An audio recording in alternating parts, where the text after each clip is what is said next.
Hi all, welcome to Ammus and Appus world. അപ്പോൾ എല്ലാവർക്കും സുഖമാണെന്ന് വിശ്വസിക്കുന്നു.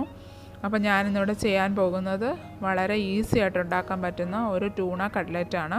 നിങ്ങൾക്ക് എല്ലാവർക്കും തീർച്ചയായിട്ടും ഇഷ്ടപ്പെടും. ഒരു തവണയെങ്കിലും ട്രൈ ചെയ്ത് നോക്കുക.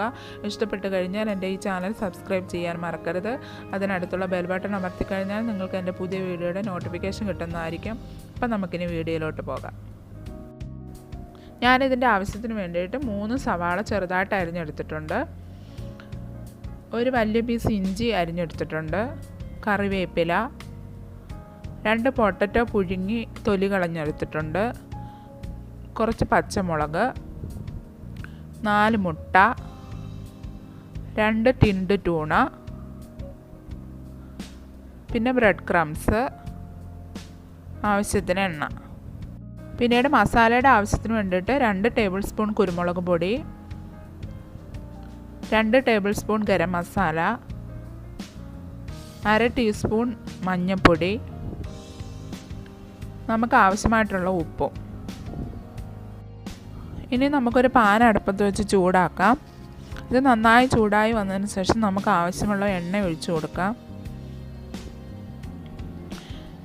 ഈ എണ്ണ നന്നായിട്ടൊന്ന് ചൂടായതിനു ശേഷം നമുക്ക് അരിഞ്ഞു വെച്ചിരിക്കുന്ന ഇഞ്ചി അതിലേക്ക് ഇട്ട് കൊടുക്കാം. ഇനി നമുക്കിതൊന്ന് നന്നായിട്ട് വഴറ്റിയെടുക്കണം.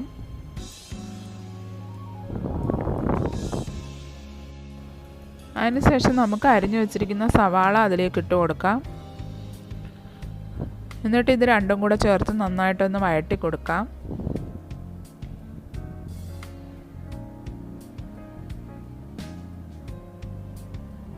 അപ്പം നന്നായിട്ടൊന്ന് വഴണ്ട് വരട്ടെ. ഇനി നമുക്കതിലേക്ക് അരിഞ്ഞു വെച്ചിരിക്കുന്ന പച്ചമുളക് കൂടി ഇട്ട് കൊടുക്കാം. കറിവേപ്പില കൂടി ഇട്ട് കൊടുത്ത് നന്നായിട്ടൊന്ന് മിക്സ് ചെയ്യാം.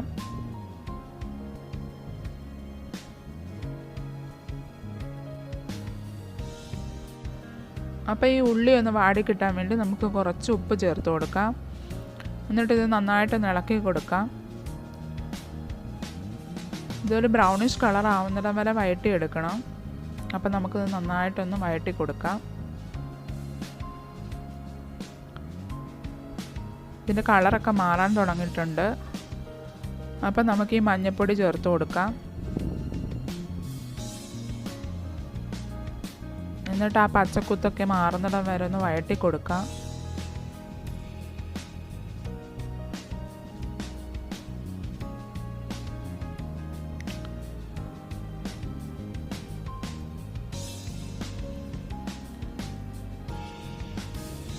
ഇനി നമുക്ക് അതിലേക്ക് എടുത്തു വെച്ചിരിക്കുന്ന കുരുമുളക് കൂടി ചേർത്ത് കൊടുക്കാം. മസാലപ്പൊടിയും കൂടെ ചേർത്ത് കൊടുക്കാം. ഗരം മസാലയാണ് ചേർത്തിരിക്കുന്നത്. ഈ പൊടികൾ നന്നായിട്ടൊന്ന് ചൂടായി വരുമ്പോഴത്തേക്കിനും നമുക്കതിലേക്ക് ട്യൂണ ആഡ് ചെയ്ത് കൊടുക്കാം. ഞാനിതിൽ വെള്ളം കളഞ്ഞിട്ടാണ് ആഡ് ചെയ്യുന്നത്. ചിലരൊക്കെ വെള്ളത്തോടു കൂടി തന്നെ ആഡ് ചെയ്യാറുണ്ട്.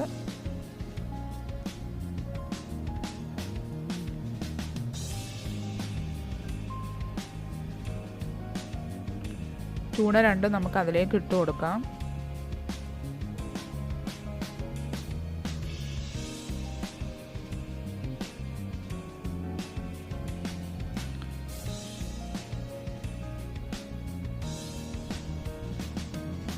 എന്നിട്ട് നമുക്ക് ഈ മസാലയുമായിട്ട് ഈ ട്യൂണ ഒന്ന് യോജിപ്പിക്കണം. നമുക്കിത് നന്നായിട്ട് ഇളക്കി കൊടുക്കാം. ഇതെല്ലാം കൂടെ നന്നായിട്ടൊന്ന് മിക്സ് ചെയ്യണം. അപ്പോൾ ഈ ട്യൂണയും മസാലയും എല്ലാം കൂടെ നന്നായിട്ട് മിക്സ് ചെയ്തിട്ടുണ്ട്. അതിനുശേഷം നമുക്കിതൊന്ന് മാറ്റി വെക്കാം. ഇനി നമുക്ക് മുട്ടയൊന്ന് അടിച്ചെടുക്കണം. അപ്പോൾ അതൊരു ബൗളിലേക്ക് ഞാൻ ഇടുകയാണ്. എന്നിട്ട് അതൊന്ന് ബീറ്റ് ചെയ്തെടുക്കാം. അപ്പം നമുക്കിതൊന്ന് ബീറ്റ് ചെയ്തെടുക്കാം. ഇലക്ട്രിക് ബീറ്ററിന് പകരം സ്പൂണോ ഫോർക്കോ ഉപയോഗിച്ചാലും മതിയാവും.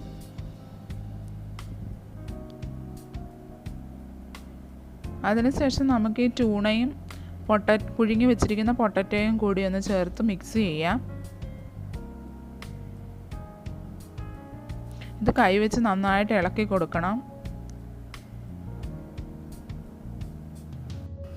അപ്പം ഞാനിത് നന്നായിട്ട് മിക്സ് ചെയ്തെടുത്തിട്ടുണ്ട്. ഇനി നമുക്ക് ഇഷ്ടമുള്ള ഷേപ്പിൽ കട്ട്ലറ്റ് ഉണ്ടാക്കാം. റൗണ്ട് ഷേപ്പിലുണ്ടാക്കാം, ഓവൽ ഷേപ്പിലുണ്ടാക്കാം. അപ്പോൾ ഞാനിവിടെ ഒരു ഓവൽ ഷേപ്പിലാണ് ഉണ്ടാക്കാൻ പോകുന്നത്.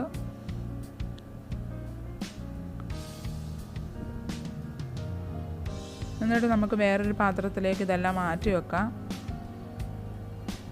അപ്പോൾ ഞാനെല്ലാം അതേ രീതിയിൽ തന്നെ ഉണ്ടാക്കിയെടുത്തിട്ടുണ്ട്. അപ്പം നമുക്കിത് ഓരോന്നായിട്ട് എടുത്ത് അടിച്ചു വെച്ചിരിക്കുന്ന മുട്ടയിലേക്ക് ഇട്ട് കൊടുക്കാം. അതിനുശേഷം ഇങ്ങനെ എടുത്ത് ബ്രെഡ് ക്രംസിലോട്ട് ഇട്ട് കൊടുക്കാം. ഇങ്ങനെ പുരട്ടിയെടുക്കാം.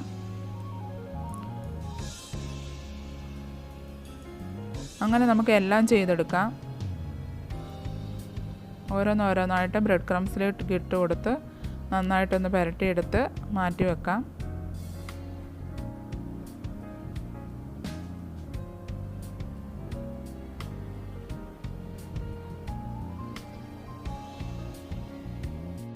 ഇനി നമുക്ക് ഈ കട്ട്ലറ്റ് ഫ്രൈ ചെയ്യാൻ വേണ്ടിയിട്ട് ഒരു പാത്രം അടുപ്പത്ത് വെച്ച് ചൂടാക്കാം. ഇത് നന്നായി ചൂടായി വന്നതിന് ശേഷം നമുക്ക് ആവശ്യമായിട്ടുള്ള എണ്ണ ഒഴിച്ചു കൊടുക്കാം. എണ്ണ നന്നായി ചൂടായതിന് ശേഷം നമുക്ക് ഈ ഉണ്ടാക്കി വെച്ചിരിക്കുന്ന കട്ട്ലറ്റ് അതിലേക്ക് ഇട്ട് കൊടുക്കാം.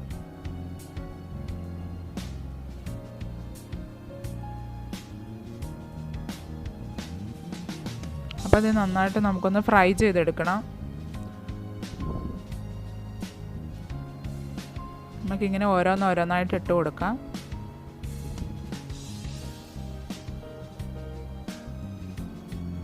അപ്പോൾ ഇത് ഒരുവിധം ആയിട്ടുണ്ട്. അപ്പോൾ നമുക്കിതൊന്ന് തിരിച്ചിട്ട് കൊടുക്കാം. ഇതിൻ്റെ വൺ സൈഡ് നന്നായിട്ട് ഫ്രൈ ആയിട്ടുണ്ട്. അപ്പോൾ നമുക്കിതൊന്ന് തിരിച്ചിടാം. ഉടഞ്ഞു പോകാനുള്ള ചാൻസ് ഉണ്ട്. അപ്പം പെതുക്കെ ഓരോന്നായിട്ട് തിരിച്ചിടാം. അപ്പോൾ ഇത് മറുവശം നന്നായിട്ട് ഫ്രൈ ആയിട്ടുണ്ട്. ഇനി ഞാനിത് വേറൊരു പാത്രത്തിലേക്ക് ട്രാൻസ്ഫർ ചെയ്യാൻ പോവുകയാണ്.